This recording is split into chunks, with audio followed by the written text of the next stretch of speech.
আমার ছোট মামুনির হাতের এই সিঙ্গারাটা এত মজার, এত পারফেক্টলি হয়। এবার বাসায় এসে বানাচ্ছিল, তাই ভাবলাম রেসিপিটাও তোমাদের সাথে শেয়ার করে ফেলি।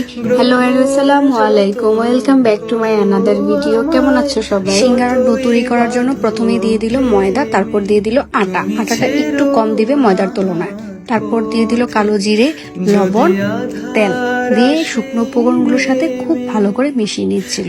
আমাদের তেল দেওয়াটা একটু কম হয়েছিল, তাই আবার একটু তেল দিয়ে নিচ্ছি। পানি দেওয়ার আগেই সবগুলো উপকরণগুলোকে খুব ভালো করে ময়দা আটার সাথে মিশিয়ে নিতে হবে। হাতের সাহায্যে এরকম প্রেস করে যদি এরকম ঝরঝরে ভাব আসে, তাহলে বুঝবে পারফেক্টলি সবকিছু দেওয়া হয়েছে। তারপর নর্মাল টেম্পারেচারের পানি দিয়ে এটাকে আস্তে আস্তে খুব ভালো করে একটা ডো তৈরি করে নিল। ঠিক এমন একটা স্ট্রাকচার চলে আসলে বুঝতে পারবে পারফেক্টলি একটা ডো হয়েছে। তারপর উপর থেকে একটু তেল মাখিয়ে এটা র্যাপিং পেপারের সাথে এটাকে 1-1.5 ঘন্টার জন্য রেস্টে রেখে দিল। অন্যদিকে সিঙ্গারার পুর বানানোর জন্য প্রথমে প্যানের মধ্যে দিয়ে দিল পরিমাণ মতো তেল। তেল গরম হয়ে আসলে দিয়ে দিল উপর থেকে জিরাটাকে হালকা একটু ভেজে নিয়ে দিয়ে দিল পরিমাণ মতো বাদাম আর শুকনা মরিচ দিয়ে একসাথে এগুলোকে হালকা একটু ভেজেই দিয়ে দিল পেঁয়াজ কুচি। পেঁয়াজটাকে একদম ব্রাউন করে ভেজে নিতে হবে।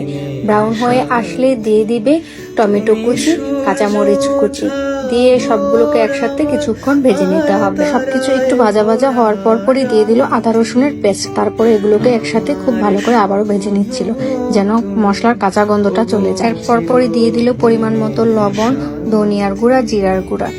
এখানে আমরা 2টা চাট মশলাও ইউজ করি ম্যাগির, এটা তোমরা ইউজ না করলেও পারো, একদমই অপশনাল।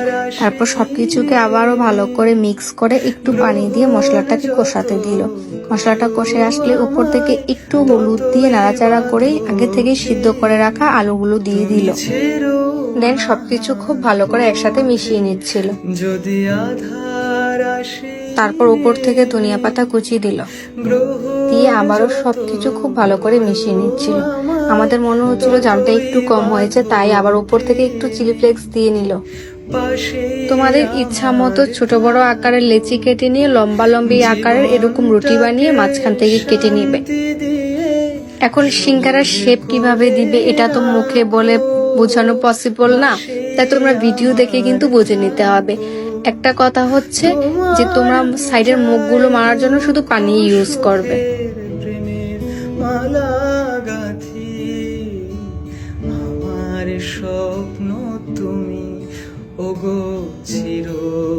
সেম পদ্ধতিতে সব সিঙ্গারা বানিয়ে কিন্তু 1.5 থেকে 2 মাসও তুমি ফ্রোজেন করে রাখতে পারবে।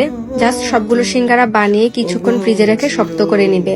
তারপর জিপলক্স ব্যাগ বা বক্সে করে ফ্রিজে রেখে দিলেই হবে। তো আজকের ভিডিওটি কেমন লেগেছে অবশ্যই কিন্তু কমেন্ট সেকশনে জানাবে। আল্লাহ হাফেজ, টাটা, বাই।